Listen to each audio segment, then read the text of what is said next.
ATM card withdraw చేసేవారు మీ అకౌంట్లో కొంత బ్యాలెన్స్ ఉండే విధంగా చూసుకోండి.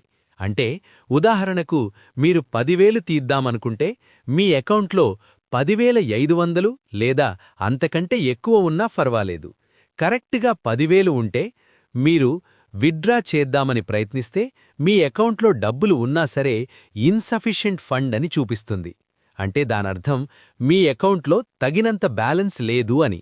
కాబట్టి ఏటీఎం కార్డు వాడేవారు ఈ విషయం గుర్తుపెట్టుకోండి.